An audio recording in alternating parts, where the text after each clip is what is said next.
होते हैं, किस वे से आप लोग अच्छे से लिख सकते हैं बोर्ड की कॉपियों में, भाई वो बहुत ज्यादा इंपॉर्टेंट है। बिकॉज आपको जब नंबर दे रहे होंगे तो आपकी शक्लें नहीं दिखेंगी, उन्हें आपकी कॉपियां दिखेंगी और आपने कॉपियों में क्या लिखा है वो दिखेगा। ट्राई टू अंडरस्टैंड, ठीक है। पहला टिप क्या है, रीड द क्वेश्चन केयरफुली। सबसे बड़ी समस्या ये है कि हम लोग क्वेश्चन को ध्यान से पढ़ते नहीं है। मैं उसका रीजन बताता हूं क्यों। जब हम एग्जाम देने जाते हैं हम वैसे ही बहुत नर्वस होते हैं, और नर्वसनेस बुरी बात नहीं है, होना चाहिए, लेकिन ओवर नर्वसनेस नहीं होना चाहिए। इतने ज्यादा मत घबरा जाओ कि आप क्वेश्चन में लिखा हुआ है यहां पर इनकरेक्ट और आप पढ़ रहे हो करेक्ट, आपने छोटे छोटे शब्द छोड़ दिए जिससे आपका क्वेश्चन का आंसर ही गलत हो गया। तो ये बहुत बड़ी समस्या है। नर्वसनेस की वजह से ऐसा होता है एज अ ह्यूमन बीइंग, पर ज्यादा नर्वसनेस की वजह से ज्यादा गलतियां होती हैं। तो बेटर है कि शुरू में आप अपने आप को काम रखो, क्वाइट रखो और आराम से पूरे सवाल को पढ़ो।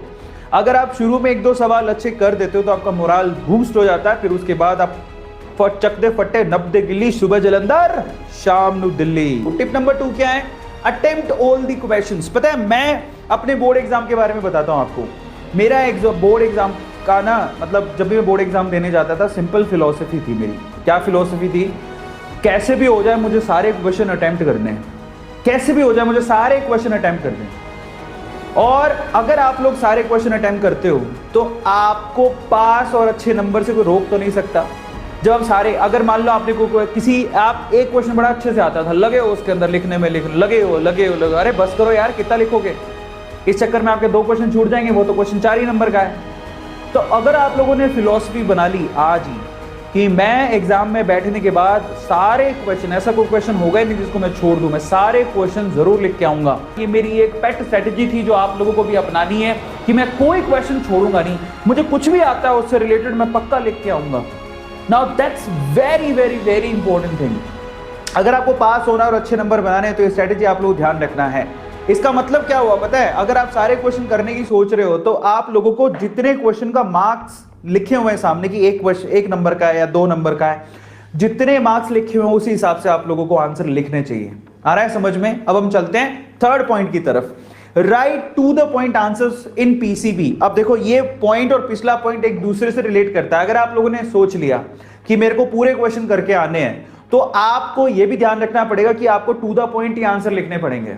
अगर आप बेमतलब कोई एक क्वेश्चन है और मेरे को आता है, बड़ा मेरा फेवरेट है, उस चक्कर में आपने आधा घंटा खराब कर दिया, क्या मतलब है? बाकी पेपर तो छूट जाएगा, पास तो नहीं हो पाओगे। तो इतनी चाहत किस बात की है? आ गया समझ में? सो प्लीज आप अपना समय बर्बाद ना करें। तो ये अननेसेसरी बेमतलब का लिखना चिकना कोई फायदा नहीं है। आप टू द पॉइंट आंसर दें। कदे साइंटिस्ट का नाम लिखते हो कि लंबी की लाइन लिखते हो, तो नंबर उतने ही मिलने हैं। जो पहला सीधे लिख दोगे तब भी 1 ही मार्क मिलेगा, नहीं लिखोगे तब भी 1 ही मार्क मिलेगा, तो फालतू के झंझट पालना ही क्यों? आ रहा है समझ में? तो पॉइंट नंबर 4 क्या है, right answers in points only. मतलब आप देखो, मैं आपको समझाता हूं थोड़ा सा। आप इस किसी टॉपर की ये कॉपी है और ये सबसे बेहतरीन तरीका होता है किसी भी क्वेश्चन के आंसर को लिखने का। आप क्या करो, आप पॉइंट्स बनाओ। सबसे पहले पॉइंट बनाया, उसको अंडरलाइन किया और उसके आगे पॉइंट, और ये सबसे अच्छा तरीका होता है। और जितने भी आपके एग्जामिनर होते हैं ना, इसको बेस्ट तरीका मानते हैं, क्योंकि उन्हें ना ये पॉइंट पढ़ने को मिल गया। इसका मतलब आपका ये है कि आपको क्वेश्चन का आंसर आता है। लगातार मत लिखो, कई बच्चे से लगातार आंसर लिख देते हैं, वो गलत है। आपको पॉइंट बना के आंसर लिखने चाहिए, और ये सबसे बेहतरीन तरीका होता है किसी भी क्वेश्चन का आंसर लिखने का, क्योंकि उसे मालूम पड़ जाता है कि तुम लोग बेसिकली ब्रेक भी दे रहे हो और तुम लोग क्वेश्चन के आंसर के बारे में जानते भी हो। लिखना चाहिए। 5वें पॉइंट की तरफ चलते हैं, highlight important points with underline out. This is really very important. अब क्या कहने की कोशिश कर रहा हूं, जरा देखो। मान लो आपसे क्वेश्चन आ गया, व्हाट इज बायोटेक्नोलॉजी, ठीक है? सो आपने लिखा biotechnology is equals to biology plus technology. So in that case अगर आप कोई पैराग्राफ लिखने जा रहे हो व्हाटएवर, तो उसमें जो सबसे इंपॉर्टेंट जो आपका पॉइंट है ना, उसको अंडरलाइन करो तुरंत। और ये बहुत इंपॉर्टेंट चीज है। कई बच्चे मैंने देखे, लड़कियां स्पेशली हाइलाइटर लेके जाते हैं तो वो हाईलाइट भी करते हैं इंपॉर्टेंट पॉइंट को।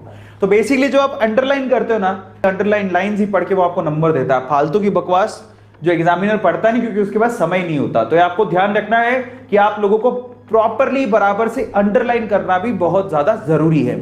6ठे पॉइंट पर चलते हैं। Point number 6, add flow charts and diagrams. Now bio के बच्चों के लिए तो बहुत इंपॉर्टेंट है।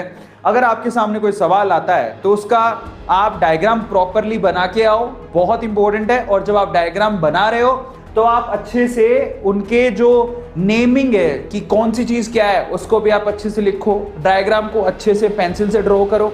इसके अलावा आप एक और तरीका आजमा सकते हो क्वेश्चन के आंसर देने का, and that is flow chart. ठीक है, देखो आप साइंस के बच्चे हो, जरूरी नहीं है आपको पैराग्राफ में लिखना है।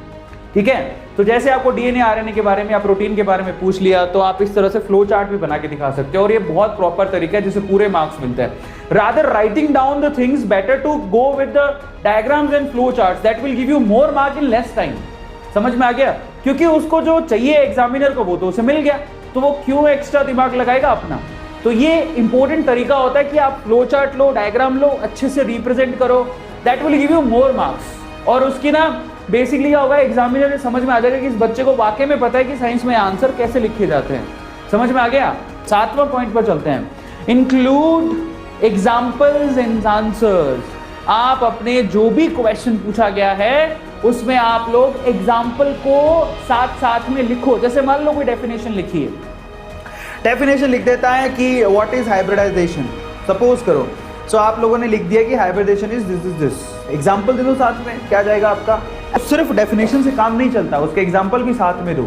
हमेशा याद रखो कि आपको कोई सवाल पूछा गया है तो आप ट्राई करो उसके एग्जाम्पल दो, क्योंकि उससे तब समझ में आ जाएगा कि इस बच्चे को क्या है, बेसिकली एग्जाम्पल से समझ में आएगा कि वाकई में आपको ये कॉन्सेप्ट अच्छे से आता है कि नहीं आता। 8वां point, answer in proper serial order section wise. ये ना मैं आप लोगों को रेकमेंड करूंगा, मैं आप लोगों से ये कहूंगा कि देखो सपोज करो कि आपके सामने पेपर है और पेपर में ना आपको सी सेक्शन अच्छे से आता है, लेकिन है ना एग्जामिनर जो होते हैं ना, आप मान के चलो जो कॉपियां चेक करते हैं ना, उनके पास बहुत कम समय होता है और कॉपियां बहुत ज्यादा होती हैं, और उनके पास एक पेपर दिया जाता है कि भैया ये पेपर आया था, आप चेक कर लो। अब क्या ना उसका दिमाग घूम जाएगा, अगर मान लो आपने सी सेक्शन को पहले कर लिया तो वो तो पेपर में देखेगा ये सवाल है और तुमने कुछ और ही लिखा हुआ, इतना समय नहीं होता उसके पास, वो समय नहीं है इसके पास कि वो चेक करेगा। बेटर है कि, और ये बहुत इंपॉर्टेंट एक्सरसाइज है, आप लोग ध्यान रखना है, आप पहले सेक्शन ए को, और मान लो उसमें पहला सवाल नहीं आता तो जगह छोड़ दो, लेकिन प्लीज आप सेक्शन को मेंटेन करते हुए चलो, सेक्शन ए फिर बी फिर सी, प्लीज ज्यादा फेरबदल मत करो। मैं होशियारी झाड़ के मैं तो सी सेक्शन को पहले लिखूंगा, उस चक्कर में तुम्हारे को प्रॉब्लम भी हो सकती है। बेटर है कि आप सेक्शन वाइज चलो, सेक्शन ए को पहले, फिर सेक्शन बी को, फिर सेक्शन सी को, जिससे उसके पास पेपर होगा तो वो अच्छे से चेक कर पाएगा, उसको ज्यादा ना वो नहीं होगी। जरा समझो, हर किसी एग्जामिनर है उसको चिढ़ होने लग जाती है, क्या लिख रहा है ये, समझ में आ रहा है, फिर वो आप नंबर काट लेगा बेमतलब। 9th point, don't put too many crosses. अब ये भी बहुत सारे बच्चों की प्रॉब्लम होती है, कॉपियां वो लिखते नहीं है, वो कॉपियां खराब कर रहे होते हैं। समझ में आ गया? बहुत सारे बच्चे हैं जो अपनी ना इमेज खराब कर रहे होते हैं, कॉपियां खराब कर रहे होते हैं ऐसे टिक कैंसिल कर करके। तो फिर पहले ही समझदारी से लिख लो, पहले बताओ कि किस किस बच्चे ने ये कारनामे किए हुए हैं कॉपी के अंदर, just write down in chat section. किसके ऐसे मत किया करो, बेटर है कि आप लोगों को जब पूरा कॉन्फिडेंस हो आप तभी लिखो। क्यों हौच पौच मचा रखी है, जब आपकी गंदी कॉपी देखेगा आपको नंबर दे देगा। ट्राई टू अंडरस्टैंड, इतनी गंदगी मत फैलाओ कॉपी के अंदर, पता लगे कि कचरा ही कचरा दिखाई दे रहा है। 10वां पॉइंट क्या है, don't decorate the answer sheet. कई बच्चे बहुत होशियार होते हैं, बराबर टू द पॉइंट लिखो, इतनी डेकोरेशन मत कर दो कि सामने वाला कहे कि मैं डेकोरेशन के नंबर दूंगा, तुम्हारे मार्क्स के नंबर दूं, तुम्हारे कॉन्सेप्ट के नंबर दूं, किस बात के नंबर दूं। ठीक है, तो प्लीज आप ये काम मत करो। ठीक है, so finally point number 11, don't put right anything irrelevant. एक और बात, हाँ ये जरूर पुट राइट ये देखा मैंने कि कई लोग ऐसा जैसे पास होना है, ठीक है, अब कुछ किया तो है नहीं कॉपी के अंदर, तो 100 रुपए के नोट डाले है तो ये जो काम है बेसिकली, वाह क्या फोटो लगाई है Kartika, very good. So finally ये जो काम होता है ना बेसिकली, जिसमें नोट घुसा के आते हैं, ऐसा सोचते हैं कि भाई नोट घुसा दो नहीं, एग्जामिनर दया से कुछ नंबर दे देगा। कई लोग नोट घुसा देते हैं, कई लोग अपने ना भगवान की ऊपर वाले की फोटो डाल देते हैं कि अल्लाह के नाम पे कुछ दे दे बाबा ऐसा भी लिख के आता है। सो इन दैट केस आप प्लीज मत करो ऐसा, कोई फायदा नहीं है, गुस्से में आके वो सारे आपके नंबर काट लेगा, आपको फेल भी कर सकता है। सो ऐसे इररिलेवेंट काम आपको बिल्कुल करने नहीं चाहिए, समझ में आ गया? करना आपको इररिलेवेंट चीज, इररिलेवेंट लिखना। गुरुजी ऐसे कई तो हाथ जोड़ लेते हैं, गुरुजी प्लीज मार्क दे देना, पापा मारेंगे, मम्मी मारेगी, मेरे पापा को दिल का दौरा पड़ जाएगा नहीं नहीं, कई लोग ऐसा भी लिख देते हैं, अगर मैं फेल हो गया तो मेरे पापा को, कई एक टीचर को ऐसा लिख दिया बच्चे ने, अगर मैं फेल हो गया तो मेरे पापा को दिल का दौरा पड़ जाएगा, और मेरे पापा को दिल का दौरा पड़ गया तो उसके जिम्मेदार सिर्फ और सिर्फ तुम होगे एग्जामिनर अगर तुमने पास नहीं किया था, जब ऐसी चीजें लिखते हो उसकी क्या गलती है, तुम भी पढ़ के जाओ।